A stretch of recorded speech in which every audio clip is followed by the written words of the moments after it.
વિદ્યાર્થી મિત્રો, આજે આપણે 7મા ધોરણના ઇંગ્લિશમાં ચોથો ફોર્થ યુનિટ શીખવા જઈ રહ્યા છીએ અને એ ચોથા યુનિટનું નામ છે Q of yes no yes no yes no.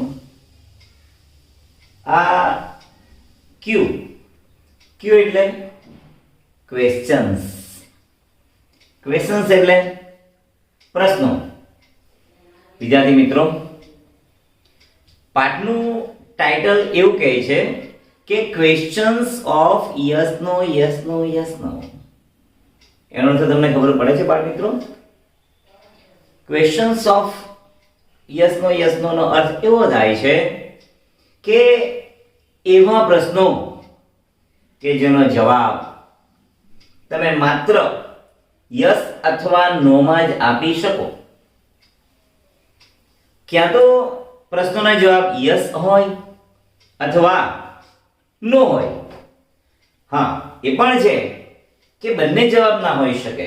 Yes પણ હોઈ શકે, ના પણ હોઈ શકે, એવું ના હોય. બેમાંથી એક હોય, ક્યાં તો યસ ક્યાં તો નો. અને આ પ્રશ્નો એવા છે કે જેનો જવાબ યસ કે નો સિવાય બીજી કોઈ રીતે આપી શકાય નહીં.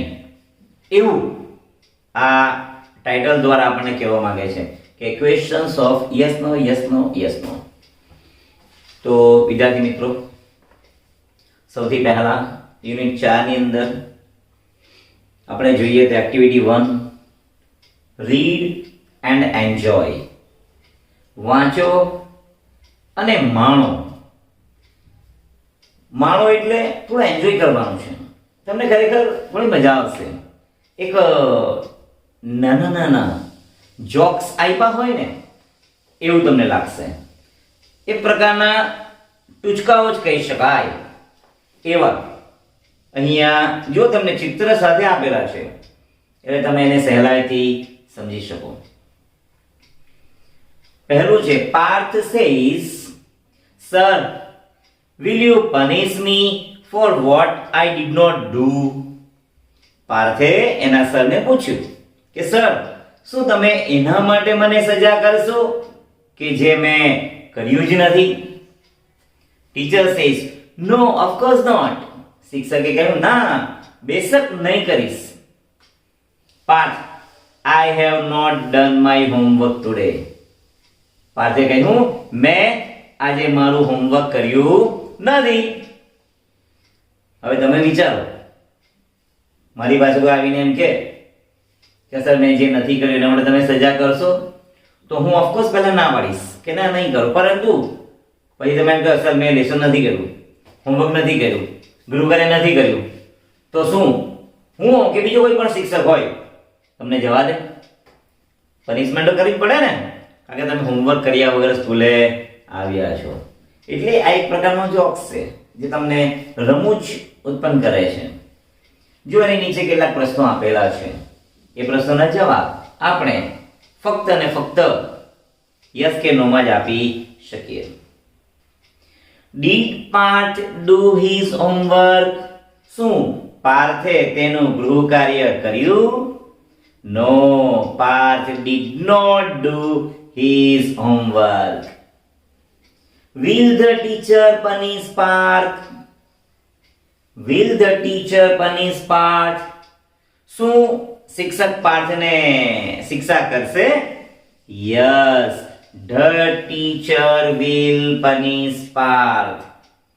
ત્રીજો સવાલ છે, teacher will punish Parth because શિક્ષક પાર્થને શિક્ષા કરશે because કારણ કે Parth did not do his homework. તેણે તેનું ગૃહ કાર્ય કર્યું નથી. ચાલો હવે વિદ્યાર્થી મિત્રો, બીજો ટોપિક ઉપર જઈએ. જુઓ, બીજું ચિત્ર સાથે તમને એક સરસ મજાની રમૂજી જોક્સ આપ્યો છે. Tushar says, Jigar, your father was black a few minutes ago, but now he is looking very fair. તુષારે કહ્યું, જીગર, અરે થોડા મહિના પહેલા તારા પિતાજી કાળા કાળા દેખાતા હતા, પરંતુ આજે હમણાં ગોરા ગોરા દેખાય છે, ધોળા ધોળા દેખાય છે. Jigar says yes you are right. જીગરે કહ્યું, હા યાર, તું સાચો છે, તારી વાત સાચી છે. Tushar, does he apply fairness cream? તુષારે પૂછ્યું કે શું તે કઈ ગોરા થવાની ક્રીમ લગાવે છે, પેલી ફેર એન્ડ લવલી લગાવે છે? Jigar says no he doesn't. જીગર કહ્યું, ના, તે ફેર એન્ડ લવલી લગાડતા નથી. Tushar, did he consult a beautician? શું તે બ્યુટી પાર્લરમાં જાય છે, બ્યુટિશિયનને સંપર્ક કરે છે? જીગર સે સી. જીગર કહ્યું, ના ભાઈ, એવું કાંઈ નથી. જો સાંભળ, before few months he was working in an oil mill. થોડા મહિના પહેલા તે ઓઇલની કંપનીમાં, ઓઇલની મિલમાં કામ કરતા હતા. ઓઇલ તો કાળું છે, તમે જાણો છો. એ ઓઇલની મિલમાં કામ કરતા હતા. And now he is working in a flour mill. અને હવે તે અનાજ દળવાની ઘંટીમાં કામ કરે છે. અનાજ દળવાથી એનો લોટ કેવો હોય? સફેદ હોય. એટલે પેલા પિતાજી ધોળા ધોળા થઈ ગયા. એવું પોસિબલ છે? જોક છે, આવું નથી હોતું. ચાલો એના કેટલાક પ્રશ્નો જોઈએ. Did Jigar's father apply a face cream? શું જીગરના પિતાજી ચહેરા પર લગાડતાની કોઈ ક્રીમનો ઉપયોગ કરતા હતા? No, Jigar's father did not apply a face cream. Did Jigar's father consult a beautician? શું જીગરના પિતાજી બ્યુટી પાર્લરમાં જતા હતા, કોઈ બ્યુટિશિયનનો સંપર્ક કરતા હતા? No, Jigar's father did not consult a beautician. Did Jigar's father work in a coal mine? Coal mine. Coal. C-O-A-L. coal એટલે શું બાળકો, તમને ખબર છે? coal એટલે કોલસો. કોલસો પેલો કાળો હોય ને, જેની ખાણ હોય, એ જમીનની અંદરથી કાઢવામાં આવે છે. તને પૂછ્યું કે શું તારા પિતાજી કોલસાની ખાણમાં કામ કરતા હતા? No, Jigar's father did not work in a coal mine. વિદ્યાર્થી મિત્રો, હવે આપણે ત્રીજી પ્રવૃત્તિ તરફ જઈએ. જુઓ, teacher says, why are you late today? તું આજે શા માટે મોડો આવ્યો? Chintu, sir I get up bit late today. Chintu કહે, સર આજે હું થોડો મોડો ઉઠ્યો. I was in a hurry. હું ઉતાવળમાં હતો. I pressed the toothpaste very hard. એટલે મેં ટૂથપેસ્ટને જોરથી દબાવી દીધું. And the whole paste came out. એટલે બધું પેસ્ટ બહાર આવી ગયું. I tried very hard to put paste back into the tube. પછી મેં એ પેસ્ટને ટ્યુબમાં પાછું નાખવા માટે ઘણા પ્રયત્ન કર્યા. I tried more than an hour. મેં 1 કલાક કરતા પણ વધારે એના માટે પ્રયત્ન કર્યા, but I failed. પણ હું સફળ થયો નહીં. Then I started to school. અને પછી મેં સ્કૂલે આવવાનું શરૂ કર્યું. So I reached late. તેથી હું મોડો આવ્યો. એના પ્રશ્નો જોઈશું. Did Chintu get up on time? શું ચિંટુ ટાઈમે ઉઠ્યો હતો? No, Chintu did not get up on time. Did Chintu put the paste back into the tube? Did he success? શું ચિંટુએ પેસ્ટને ટ્યુબમાં પાછું નાખી દીધું? શું એ સફળ થયો? No, Chintu did not put the paste back into the tube. He didn't succeed. Did Chintu reach the school on time? શું ચિંટુ શાળાએ સમયસર પહોંચ્યો? No, Chintu did not reach school on time. ચાલો હવે છેલ્લી પ્રવૃત્તિ છે, જોજો. Fatima Bibi wanted to get rid of an old cat. Fatima Bibi એક સ્ત્રીનું નામ છે. મુસલમાન સ્ત્રીઓના નામો આવા હોય, તમે સાંભળ્યા હશે અને કદાચ જાણતા પણ હશો. એ ફાતિમા બીબી પોતાની એક વૃદ્ધ બિલાડીથી છુટકારો મેળવવા માંગતી હતી. She asked her husband Mullah Nasruddin to take the cat to a nearby forest and leave her there. તેથી તેણે તેના પતિ મુલ્લા નસરુદ્દીન નામ તમે સાંભળ્યું હશે, ખૂબ જ ફેમસ વ્યક્તિ છે જેના વિશે ઘણા બધા લેખ, ઘણા બધા ટૂચકાઓ લખાયેલા છે. એ ફાતિમા બીવીના પતિ મુલ્લા નસરુદ્દીન એને બોલાવીને કહ્યું કે તમે આ બિલાડીને લો અને નજીકના જંગલમાં મૂકી આવો, છોડી આવો. After a few days, Mullah was narrating this incident to his friend Sirajuddin. થોડા દિવસ પછી આ મુલ્લા નસરુદ્દીન આજ આખી વાત, કઈ આખી વાત? પેલી બિલાડીને જંગલમાં મૂકવાની એ વાત એના મિત્ર સિરાજુદ્દીનને કહેતા હોય છે. Mulla says, I put the cat into a basket. મેં બિલાડીને એક ટોપલીમાં મૂકી. Walked through unknown street. અજાણી શેરીઓમાંથી હું પસાર થયો. Reached the forest. જંગલમાં પહોંચ્યો. I took many trials running round and round. ત્યાં જંગલમાં મેં ખૂબ ગોળ ચક્કર લગાવ્યા. And reached a dense grove. અને એક ઘટી ઝાડી પાસે પહોંચ્યો. Then I opened the basket. અને પછી મેં પેલી ટોપલી ખોલી. And the cat jumped out. અને બિલાડી બહાર કૂદકો મારી ગઈ.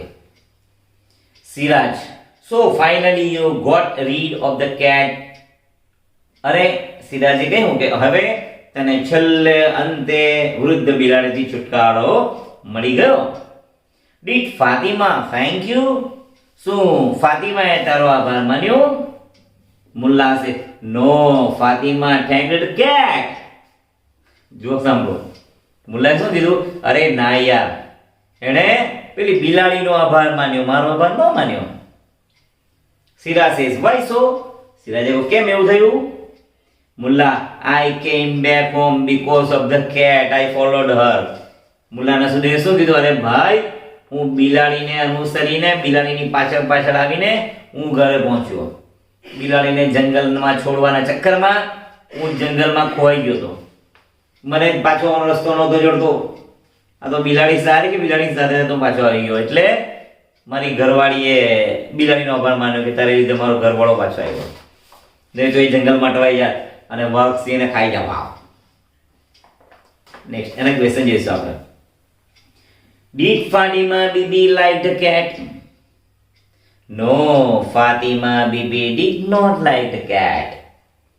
Did Mullah get rid of the cat? No, Mullah did not get rid of the cat. Did Mullah forget the way to his home? Yes, Mullah forgot the way to his home. Mulla એના ઘરે રસ્તો ભૂલી ગયો હતો ને, એટલા માટે પછી બિલાડીને લીધે પાછો ઘરે પહોંચી શક્યો. હવે વિદ્યાર્થી મિત્રો, તમે કદાચ એક વસ્તુ માર્ક કરી હશે. ચાર રમૂજી ટૂચકાઓ તમને અહીંયા આપેલા છે અને ચારે ચારના ત્રણ સવાલ છે. કદાચ એ દરેક સવાલના તમે જવાબ જોયા હોય ને તો જો બધા જવાબ યસ અથવાનો માટે જ પાઠનું નામ આપવામાં આવ્યું છે ક્વેશ્ચન ઓફ યસ નો. સમજાઈ ગયું? ચાલો હવે વિદ્યાર્થી મિત્રો સૌથી અગત્યની બાબત ઉપર આવી જઈએ અને તે છે યુનિટ 4. યુનિટ 4 એટલે કે જે મેઇન કન્ટેન્ટ હોય છે યુનિટનું, એટલે કે પાઠ, તે પાઠ ઉપર આવી જઈએ. અને પાઠ માટે તમને આપી છે એક્ટિવિટી નંબર 7, જેનું નામ છે ફ્રોમ કેતકી ટુ કવિતા. એટલે કે કેતકીથી કવિતા સુધી. એક્ટિવિટી 7 ઉપર આવો. પેજ નંબર 46, 46માં વાના પર જુઓ. મળ્યું દરેકને? ઓકે, લિસન કેરફુલ, ધ્યાનથી સાંભળજો. કંઈક નવું છે, આપણા ગુજરાતીઓને ગર્વ લેવા જેવું છે અને આપણા ગુજરાતીઓ માટેનું ખાસ છે. Ketaki has a pen friend in Kolkata. કેતકીને કલકત્તામાં એક પેન ફ્રેન્ડ છે. Pen friend. તમને પેન ફ્રેન્ડમાં ખબર પડે છે કોઈને? પેન ફ્રેન્ડ કોને કહેવાય? અરે જે આપણને પેન આપે ને પેન ફ્રેન્ડ ના કહેવાય, કે જેને આપણે પેન આપીએ પેન ફ્રેન્ડ ના કહેવાય.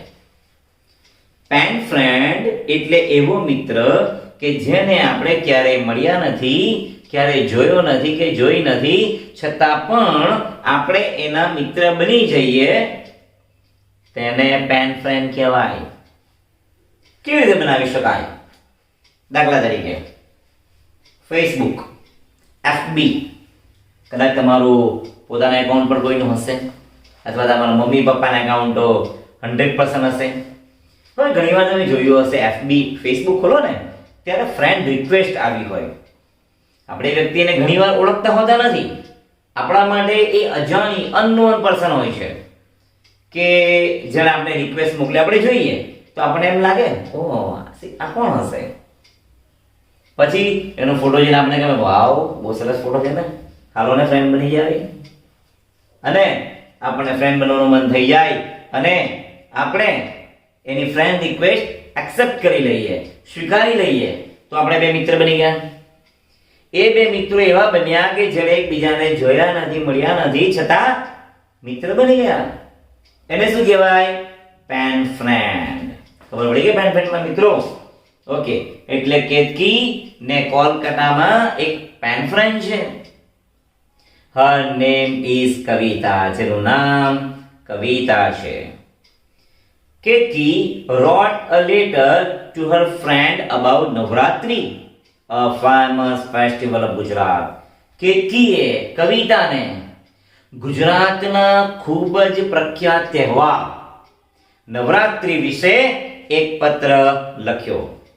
But her younger brother tore the letter into pieces. પરંતુ તેના નાના ભાઈએ પત્રને નાના નાના ટુકડામાં ફાડી નાખ્યો. નાના ભાઈને એમ થયું કે મારી બેનના પત્ર આવે, મને તો કોઈ પત્ર જ લખતું નથી, લાવને બેનનો પત્ર ફાડી નાખો. એટલે એણે પત્ર ફાડી નાખ્યો. Put the pieces together and find out what Ketki has written to her friend. હવે એ ટુકડાઓને જોડો અને વાંચો કે કેતકીએ કવિતાને તેના પત્રમાં શું લખ્યું હશે. હવે વિદ્યાર્થી મિત્રો તમે જોઈ શકો છો કે નીચે જુઓ તમને 1 2 3 4 5 6 7 8 9 ઓહો એક કાગળના 9 ટુકડા કરી નાખ્યા છે. એ ટુકડા પણ તમને પુસ્તકમાં અસ્તવ્યસ્ત આપ્યા છે. કેમ આપણે કાગળ ફાડીને ફેંકી દે કેવું થઈ જાય, ગમે તેમ બધું પડ્યા હોય એમ આ ટુકડા પણ ગમે તેમ પડ્યા છે. હવે એ ટુકડાને તમારે યોગ્ય ક્રમમાં ગોઠવવાના અને પછી એ પત્ર વાંચવાનો, તો તમે સમજી શકો કે કેતકીએ એના પત્રમાં કવિતાને શું લખ્યું હશે. તો એ પત્ર વાંચતા પહેલા એ પત્રની અંદર આવતા કેટલાક અઘરા શબ્દોનું વાંચન આપણે બોર્ડ ઉપરથી કરી લઈએ. જેમ કે પહેલો શબ્દ આવ્યો છે સફર, પીડાવું, સિવિયર, સખત, સખત એટલે વધારે, કોલ્ડ શરદી, સખત શરદી થવી, ઘણા કેવી શરદી થાય, ખૂબ નાક ગળે, આંખમાંથી પાણી ગળે, શ્વાસ ન લઈ શકતા, નાક બંધ થઈ જાય, સુવાની તકલીફ, એ સખત શરદી કહેવાય. ફેસ્ટિવલ તહેવાર, ફોક ડાન્સ લોક નૃત્ય, ડેકોરેટ શણગારવું, એટમોસ્ફિયર વાતાવરણ, કોરસ ગાયક વૃંદ. ગાયક વૃંદ એટલે ખબર, તમે ઘણીવાર ટીવી ઉપર કે મૂવીમાં કોઈને ગીત ગાતું જોયું હોય અને ગીત ગાતો વ્યક્તિ હોય, પરંતુ એને વચ્ચે વચ્ચે સાથ આપવા માટે 4-5 જણાનું એક ટોળું, એક ટીમ પાછળ એને ગીતમાં સાથ આપતું હોય, એને કોરસ કહેવાય છે. ટ્રેડિશન પરંપરા, વર્શિપ પૂજા કરવી, એટાયર પોશાક, બેંગલ બંગડી, વેસ્ટ કમર, અને એક્સપિરિયન્સ એટલે અનુભવ.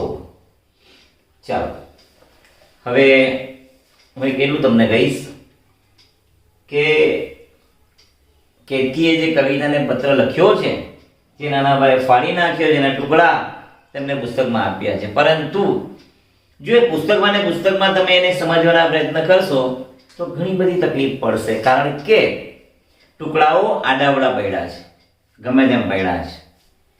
હવે એ જ ટુકડાઓને વ્યવસ્થિત ગોઠવણી કરીને આપણને સ્વાધ્યાય પોથીમાં સરસ મજાનો ફકરા બનાવીને આપી દીધા છે. તો આપણે એની થોડું ચોપડીને બાજુ પર રાખીને સ્વાધ્યાય પોથીમાં જોઈશું. માટે સ્વાધ્યાય પોથી કાઢો. સ્વાધ્યાય પોથીમાં યુનિટ 4 જુઓ. હવે એમાં તમે સમજશો ને એટલે તમને આખો પત્ર પરફેક્ટ ખબર પડી જશે. જેમ કે જુઓ, પહેલો હાઉ આર યુ, તું કેમ છે? Are you okay now or steel suffering from severe cold? અરે તું મજામાં છે કે હજી પણ સખત શરદીથી પીડાઈ રહી છે? I am going for shopping with my mother. હું મારી માતા સાથે ખરીદી કરવા માટે જાઉં છું. Do you want anything from the market? શું તારે માર્કેટમાંથી કાંઈ મંગાવવું છે? તને કાંઈ જોઈએ છે? I will buy a set of chaniya choli. હું ચણિયા ચોળી ખરીદવાની છું. Navratri is round the corner. Navratri ખૂબ જ નજીક આવી રહી છે. So I am preparing myself for it. માટે હું તેની તૈયારી કરી રહી છું. Usually we start the preparation a week in advance. સામાન્ય રીતે છે ને અમે આ નવરાત્રીની તૈયારી એક અઠવાડિયા પહેલા શરૂ કરી દઈએ છીએ, કારણ કે એમાં કેટલા બધા ઘરેણાં પહેરવાના હોય, અલગ અલગ 9 દિવસનો તહેવાર હોય. વિચાર કરો, કદાચ આપણા હિન્દુઓમાં સૌથી લાંબો ચાલતો તહેવાર હોય તો નવરાત્રી, કારણ કે 9 દિવસ સુધી ચાલે. અને આપણને વળી પાછું કેવું હોય, 9 દિવસના જુદા જુદા કપડાં પહેરવાના જોઈએ. એકને કપડામાં આપણને 9 દી કાઢી ન શકીએ. ઘરે ભલે મમ્મી ખીજાતી હોય, પપ્પા ખીજાતા હોય, પણ આપણે રોજ નવા નવા કપડાં પહેરવા જોઈએ. એટલે એની તૈયારી, 9 દિવસની તૈયારી અઠવાડિયા પહેલા તો કરવી પડે ને. ઓકે, બીજો પકડો. Navratri is a major festival of Gujarat. Navratri એ ગુજરાતનો ખૂબ મોટો તહેવાર છે. Navratri means 9 nights. નવરાત્રી એટલે 9 રાત્રિઓનો સમૂહ. Yes, it is a festival of 9 nights છે ને. હા, તે 9 રાત્રિઓનો તહેવાર છે. Everyone join in garba. ગરબામાં દરેક વ્યક્તિઓ, દરેક માણસો જોડાય છે. It is the folk dance of Gujarat. તે ગુજરાતનું લોક નૃત્ય છે. જુઓ, શું ગુજરાતનું લોક નૃત્ય છે? ગરબા. ગરબા એ આપણા ગુજરાતનું લોક નૃત્ય કહેવાય છે. It continues almost throughout the night. અને તે લગભગ મોટે ભાગે આખી રાત સુધી રમાય છે. આખી રાત એટલે લોકો 3-4 વાગ્યા સુધી ત્યાં કરતા હોય, એટલે સવાર પડી ગયું કહેવાય. It is a very યુથફુલ dance. તે જુસ્સાથી ભરેલું નૃત્ય છે. જુસ્સાથી ભરેલું. જોજો, તમને પણ એમ એક રમવાનો જુસ્સો હોય, ક્યારે સાંજ પડે ને ક્યારે ગરબા રમવા જાઉં. હવે તો ગરબાના એટલા પેટર્ન આવી ગયા. ગરબા, ડોળિયા, ડોળિયામાં ભલભલી એક્શન આવી ગઈ, એટલે તમને બધાને મજા આવતી હોય. Young men and women, tiny tots and elderly people all join in garba. યુવાન પુરુષો અને સ્ત્રીઓ, નાના બાળકો અને મોટી ઉંમરના માણસો લોકો પણ ગરબામાં જોડાય છે. The dance takes place in an open ground. Dance એટલે કે ગરબા. ગરબા એક મોટા ખુલ્લા મેદાનમાં રમાય છે, યોજાય છે.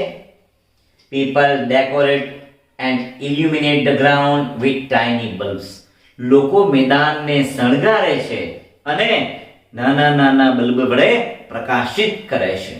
નાના નાના બલ્બ એટલે તમે પેલી સિરીઝ જોઈ હશે, દિવાળીમાં આપણે ઘર ઉપર સજાવટ કરીએ, જોઈ છે ને? બસ એ બધી સિરીઝ લગાવી હોય, લાઈટો લગાવી હોય, એનાથી ગ્રાઉન્ડ પ્રકાશિત થઈ જાય છે. The atmosphere is like a fair. વાતાવરણ એક મેળા જેવું બની જાય છે. જાણે એવું લાગે ને કે એક મોટો મેળો ભરાયો હોય. The dancers form a circle in the open ground and dance on the tune of a garba song.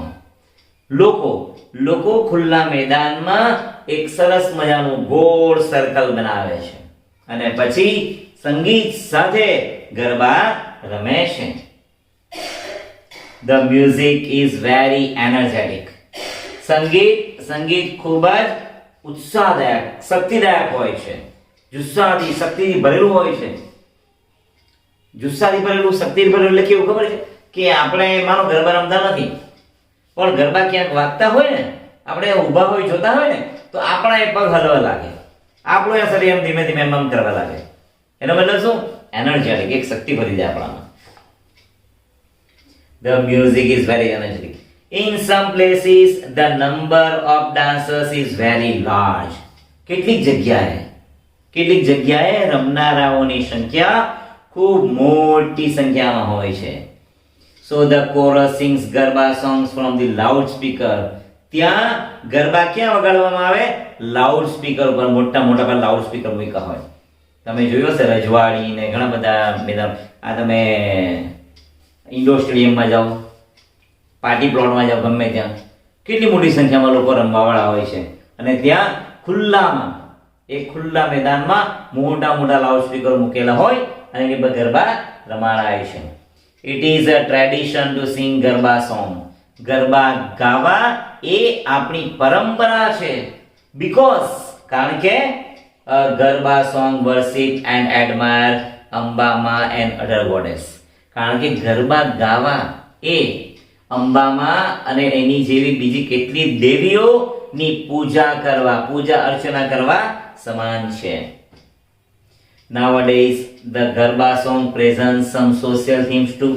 અને હવે તો ગરબા રમવા માટે પણ કેટલીક સામાજિક વિષયો ઉપર ગરબા રમાય છે, જેમ કે બેટી બચાવો બેટી પઢાઓ, અથવા સ્ત્રી ભ્રૂણ હત્યા રોકો, અથવા ભ્રષ્ટાચાર હટાવો. એવા ઘણા બધા સામાજિક વિષયો છે. સામાજિક વિષયો પર ગરબા એટલે કંઈક એવું કે જેનાથી સમાજના લોકોને, સોસાયટીના લોકોને એક સંદેશ મળે અને એ સુધારો કરી શકાય. Women and men dress up in their traditional Gujarati attire. સ્ત્રીઓ અને પુરુષો તેઓના ગુજરાતી પોશાકમાં તૈયાર થાય છે. Women wear ચણિયા ચોલી. સ્ત્રીઓ ચણિયા ચોળી પહેરે છે. The chaniya choli is full of embroidery and mirror work.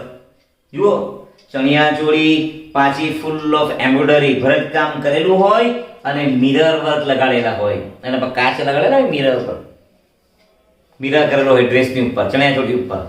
સાદા ચણિયાચોળી પાછા આપણા બહેનોને ના ચાલે, એ લોકોને પેલું ભરતકામ કરેલું હોવું જોઈએ. મિરર લગાવેલો છે, મેકઅપ ખરાબ થઈ જાય, રમતા મિરરમાં જોઈ લે, ઓહો મેકઅપ સરખો કરી દે, એવું નથી હોતું. Just joking. They wear attractive jewelry such as bangles and bracelets. અને સાથે ચણિયાચોળી સાથે તેઓ ઘરેણાઓ પણ પહેરે છે. જુઓ, જેવા કે such as bangles and bracelet, બંગડીઓ અને બાજુબંધ છે. anklets and armlets, બાજુબંધ અને પાયલ, ઝંઝેર પગમાં પહેરવાના. men wear kurta pajama and tie an oldni round the waist. જ્યારે પુરુષોએ કુર્તો પજામો પહેરવાનો અને કમર ઉપર ઓઢણી બાંધવાની, બસ એટલું પહેરે એટલે પુરુષોનું કામ પૂરું. એના કોઈ ગહેણા હોતા નથી, એના કોઈ મિરર વર્ક હોતા નથી, કે એના કોઈ એમ્બ્રોઇડરી હોતી નથી. સાદું સિમ્પલ પહેરો અને પૂરું કરો. Everyone moves in a circle. બધા જ પોતાના સર્કલમાં ફરે છે. The dancers dance with different actions. અને દરેક રમનારાઓ પોતાની જુદી જુદી એક્શનો કરીને, જુદી જુદી ક્રિયાઓ કરીને ગરબા રમતા હોય છે.